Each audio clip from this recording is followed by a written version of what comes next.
Hi friends, welcome to కొత్తగా చందమామ కథలు. ఈరోజు మనం బస్తీ వెళ్ళిన భరతమ్మ అనే కథ చెప్పుకుందాం. ఒకానొక అడవిలో ఒక భరత పక్షి ఉండేది. చిన్నప్పటి నుంచి అది ఉపకార బుద్ధి కలది. భూలోకంలో దానికి ఆయువు నిండిన తర్వాత దాని పుణ్యం కొద్దీ విమానం మీద దేవదూతలు దిగి వచ్చి ఆ భరత పక్షిని స్వర్గానికి తీసుకెళ్లారు. అక్కడ దేవతలందరూ భరత పక్షిని గౌరవించి నీకు ఏం కావాలో కోరుకో అన్నారు. ఏం చెప్దామన్నా భరత పక్షికి తోచింది కాదు. కొన్నాళ్లు స్వర్గంలో సుఖంగా గడిపిన తరువాత ఆ భరత పక్షి దేవతల పెద్ద వద్దకు వెళ్ళింది. నాకు ఇక్కడ ఏమీ తోచట్లేదు, మళ్ళీ నేను భూలోకానికి వెళ్ళి ఉండేలా నన్ను అనుగ్రహించండి అని కోరింది. దేవతలు భరత పక్షికి ఏ రూపం కావాలంటే ఆ రూపం పొందవచ్చునని, ఏ లోకంలో కావాలంటే ఆ లోకంలో విహరించవచ్చునని వరం ఇచ్చారు. అప్పుడు భరతపక్షి తన చిన్న చిన్న రెక్కలతో మానవ రూపంలో తిరిగి భూలోకానికి దిగివచ్చింది. దిగివచ్చి మళ్ళీ తన అడవిలోనే మామూలు స్థలంలోనే ఇల్లు కట్టుకొని కాలక్షేపం చేస్తూ ఉంది. ఇలా ఉండగా ఒక రోజున భరతమ్మకు చిన్నప్పటి సంగతి ఒకటి జ్ఞాపకానికి వచ్చింది. చిన్నప్పుడు భరతమ్మ బస్తీలో ఉండే తాతగారింటికి వెళ్ళిందట. ఆ బస్తీలో ఎన్నో సౌకర్యాలు ఉన్నాయి, ఎన్నో వినోదాలు ఉన్నాయి. అందుచేత అక్కడ తోచకపోవడం అనేది ఏది అస్సలు ఉండదు. ఎప్పుడు ఆనందంగా కాలం గడపవచ్చు. అప్పుడు భరతమ్మకు ఆ చిన్ననాటి ముచ్చట జ్ఞాపకం రావడంతో తన బుద్ధి మళ్ళింది. ఈ అడవిలో నేనొక్కదాన్ని ఏమీ తోచకుండా ఎంతకాలం అని ఇలా కాలక్షేపం చేసేది? బస్తీలో ఉండే మా తాతగారింటికి వెళతాను, అక్కడ అన్ని సౌఖ్యాలు అనుభవిస్తాను, ఇంకా అక్కడే ఉండిపోతాను.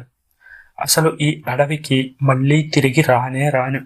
బస్తీ భరతమ్మ అని అనిపించుకుంటే నాకు గౌరవం కూడాను అనుకుంది. ఇలా అనుకొని బస్తీకి వెళ్దామని గట్టిగా నిశ్చయించుకుంది. ఈ నిశ్చయంతో భరతమ్మ ఉదయాన్నే భోజనం చేసుకుని మంచి మంచి దుస్తులతో ముస్తాబు చేసుకుంది. ప్రయాణానికి కావలసిన డబ్బు జాగ్రత్త పరుచుకుంది. ఇంటికి గట్టిగా తాళం వేసింది. తాళం చెవి కిటికీ ఊచల్లో దాచింది. కాలినడకన బస్తీకి వెళ్దామని బయలుదేరింది.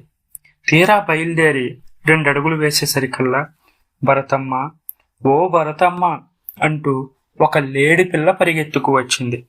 అది చూడగానే భయంతో వణికిపోతుంది. వెనక్కి తిరిగి చూస్తుంది. ఏమమ్మా లేడమ్మా, ఇలా వచ్చావు, ఏంటి సంగతి అని లేడిపిల్లను అడిగింది భరతమ్మ. ఏంటేంటా, మన అరణ్యంలో వేటగాళ్లు ప్రవేశించారు. తుపాకీలు చేతపట్టుకొని కనపడ్డ జంతువునల్లా తరుముకు వస్తున్నారు, చంపేస్తున్నారు. నన్ను కాస్త నీ ఇంట్లో తలదాచుకొనిస్తావా భరతమ్మ అని భరతమ్మను బతిమాలుకుంది లేడిపిల్ల. సరే, జాలిగుంటె గల భరతమ్మ దాచుకున్న తాళం చెవి బయటకు తీసి తలుపు తాళం తీసి లేడిపిల్లను లోపల ప్రవేశపెట్టి, అమ్మడు, పెరట్లో సమస్తమైన కూరలు ఉన్నాయి, ఫలజాతులున్నాయి, నీ ఇష్టం వచ్చినట్లు స్వేచ్ఛగా ఉండు అని చెప్పి మళ్లీ తలుపు తాళం వేసుకుని ఆ తాళం చెవి కిటికీ ఊచల్లో దాచుకుని బస్తీలో తాతగారింటికని బయలుదేరింది.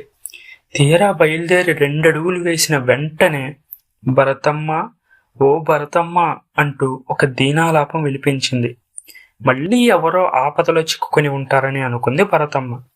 అనుకున్నట్టుగానే చూడగా ఒక బాతు ఉరకలు వేసుకుంటూ తన ఇంటికి రావడం కనిపించింది. ఏమమ్మా బాతమ్మ, ఎలా వచ్చావు అని అడిగింది భరతమ్మ. ఏమిటేమిటి, మా వాళ్ళంతా కొలనుకు స్నానానికి వచ్చారు. నేను జలకాలాడే సరదాలో వాళ్ళను రమ్మనగానే తిరిగిపోలేదు. వాళ్ళు ఇళ్లకు వెళ్ళిపోయారు, నేను తప్పిపోయాను అని చెప్పింది. అప్పుడు భరతమ్మ ఆ బాతును నిదానంగా బుజ్జగించి, అయ్యో బాతమ్మ, నీకు వచ్చిన భయం ఏమీ లేదు. నా ఇంటి పెరట్లో ఒక పెద్ద కొలను ఉంది. ఆ కొలనులో నీకిష్టం వచ్చినట్టుగా జలకాలాడుకోవచ్చు. నీకు తోడుగా ఒక లేడమ్మ కూడా ఉంటుంది. నీకేదైనా సాయం కావాలంటే అది చేసి పెడుతుంది. నేను మా తాతగారింటికి పోయి తిరిగి వచ్చాక తిరిగి నిన్ను మీ ఇంట్లో దిగబెట్టేస్తా అంది. ఇలా అంటూ కిటికీ ఊచల్లో నుండి తాళం చెవి తీసి తలుపు తెరిచి బాతమ్మను పెరట్లో ఉండే కొలంలో ప్రవేశపెట్టింది. తర్వాత మళ్ళీ భరతమ్మ తలుపుకి తాళం వేసుకుని తాళం చెవిని కిటికీ ఊచల్లో దాచుకొని బస్తీలో ఉండే తాతగారింటికని మళ్ళీ బయలుదేరింది. కాని అప్పటికే చాలా ఆలస్యమైపోయింది. అందువల్ల భరతమ్మ ఈసారి గబగబా అడుగులు వేయసాగింది. తీరా 4 అడుగులు వేసేసరికల్లా భరతమ్మ భరతమ్మ అంటూ ఒక ఆర్తనాదం వినిపించింది. గభీమని వెనక్కి తిరిగి చూసింది భరతమ్మ. చూడగా అక్కడ ఒక చిన్నారి ఉడత ఉంది. అది మొహం చిన్నబుచ్చుకొని ఉంది.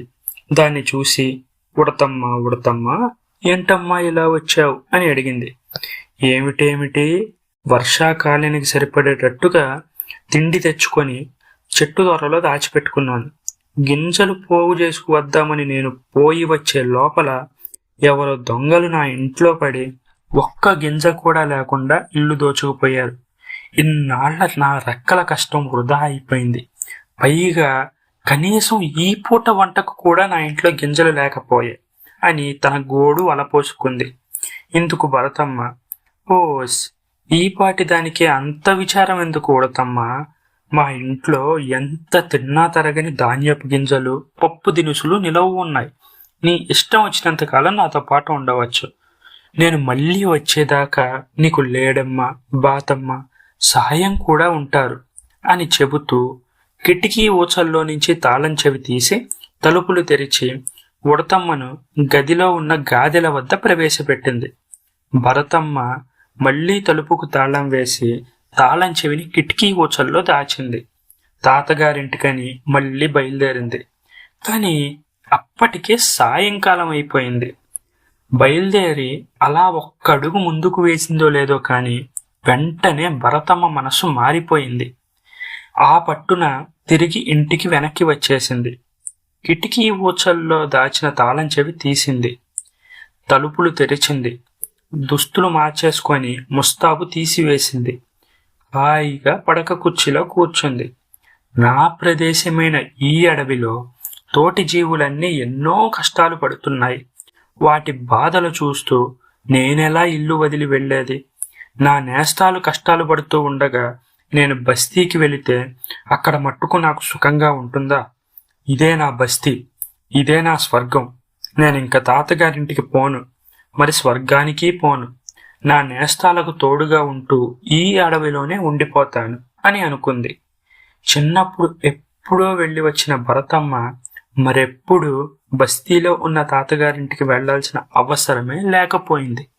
ఈ కథ మీకు నచ్చినట్లయితే దీన్ని లైక్ చేయండి, మీ ఫ్రెండ్స్ అందరికీ షేర్ చేయండి. అలాగే మన ఛానల్ని సబ్స్క్రైబ్ చేసుకోవడం మాత్రం అస్సలు మర్చిపోకండి. Thank you friends.